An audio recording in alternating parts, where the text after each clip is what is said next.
सावित्री आता यांना द्यायचे खायला. तू भरपूर खाल्लंय सावे. हे गप्प बस या खडकावर नोस. हे घे. ए सावित्री तू खाल्लंय ना ग. खा तू ये. चल ये खा. ये खा रे बाबू खा. ये लवकर चल ये. हा नाही गेले सावित्री ते गेलेत त्यांचे ते गेलेले आहेत. सावित्री त्याला खाऊ देत. आता एवढं खाल्लं नाही सावे. किती खाल्लंस ग तू. चला रे या इकडे. चल ये. ए चल पळ यांना खाऊ दे. हे घे रे. चल ये.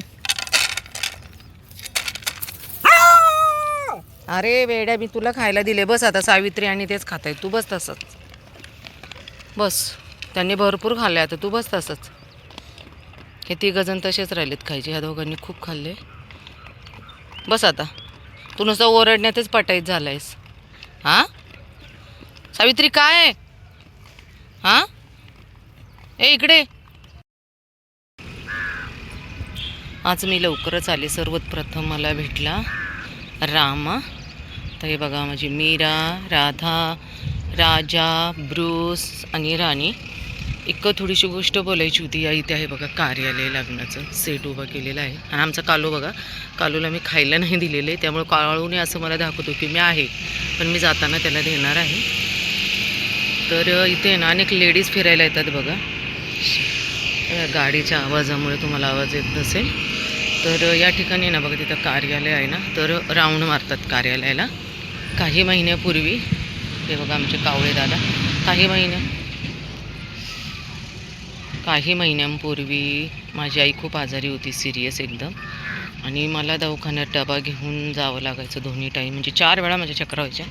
माझी बहीण होती त्याच्यापाशी. तर तेथील लेडीज मला काय बोललेल्या माहिती आहे का. या कार्यालयाला ना खूप मोठा राऊंड आहे 1 किलोमीटरचा बहुतेक म्हणून ते फिरायला येतात. तर थांबा दंतू तिकडनं येतो आमचं. तर त्या बायकांना माझी निंदा करत होता मागे की ही कुत्र्यांना खायला घालणारी बाई आहे म्हणून. तर ती लेडीज मला काय बोलली कुत्र्याला खायला घालणारी बाई. त्यावेळेस एक माझी मैत्रीण म्हटली तरी चालेल कारण ती पण वरती यायची माझ्याबरोबर कधी कधी. तर ती मला म्हटली अहो बघा ना ताई तुम्हाला त्या काय म्हणतात. तर ठीक आहे मी आहे कुत्र्याला खायला घालणारी बाई. 2-2 करोडच्या फ्लॅटमध्ये राहणाऱ्या ह्या बायका टाईमपास करण्यासाठी 4-4 तास कार्यालयाला फेरी मारतात. घरच्यांना माहीत पण नाही की या बायका येऊन काय करतात. 3-3 तास त्या बायका फेऱ्या मारतात. पण त्यावेळेस खरं सांगू का मला म्हणजे माझी आई खूप सिरियस आजारी होती त्यामुळे मी काही बोलले नाही. त्याच्यानंतर काही दिवसांनी मी त्यांना विचारलं की तुम्ही असं मला का बोलल्या म्हणून. ए चल रे मीरा ये पटकन मीरो. तर ते म्हटले नाही तुम्ही तर डॉगींना खायला देता मग ते चावतात रेबीज होतो. तर मी तिला एवढं पण म्हटलं त्यांना की ताई मी 12 वर्ष झाले इथं खायला देते. 4 डॉगींपासून त्यांची एवढी संख्या वाढलेली आहे. तुम्ही रोज फिरायला येता. कधीच इथं कोणताही डॉगी कोणाला चावलेला नाही आणि कोणालाही रेबीज झालेला नाही. कसं आहे माहिती आहे का मी पण गावाकडची आहे. मी सगळ्या गोष्टी सहन करते. म्हणजे याचा अर्थ असा नाही की कोणीही काही बोलायचं. पण चला ठीक आहे आपल्याला लेकरांसाठी सगळ्या गोष्टी ऐकून घ्यायच्या.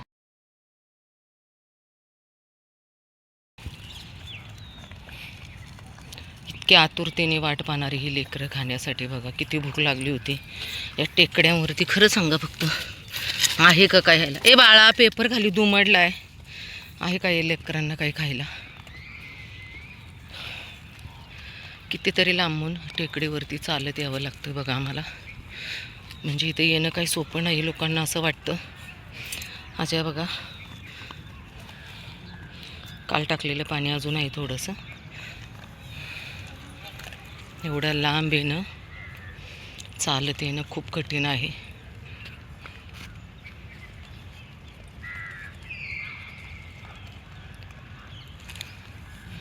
ए पिल्लू थांब मी अजून देते खायला बबडीला. माझ्या भूक लागली माझ्या लालीला. लालू थांब.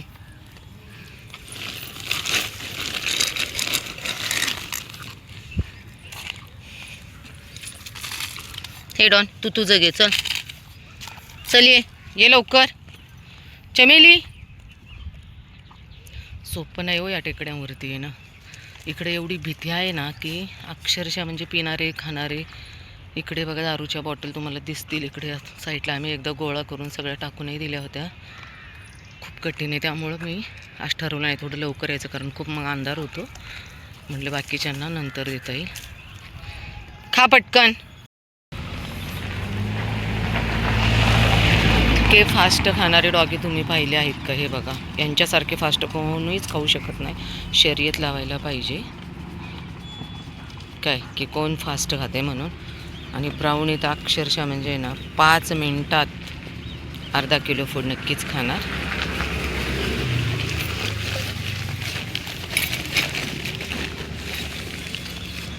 यांना काय पिल्लं आहेत दूध प्यायला, आहे ना, दूध प्यायला पिल्लं आहेत ना चिनीला आणि चायला.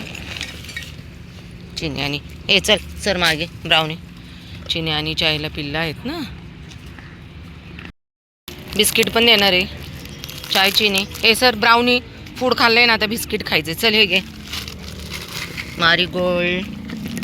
बघा हा ब्राउनी. ब्राउनी सर मागे सर. ब्राउनी ना खूपच हावरट मुलगा आहे, माहिती आहे का सगळ्यांना.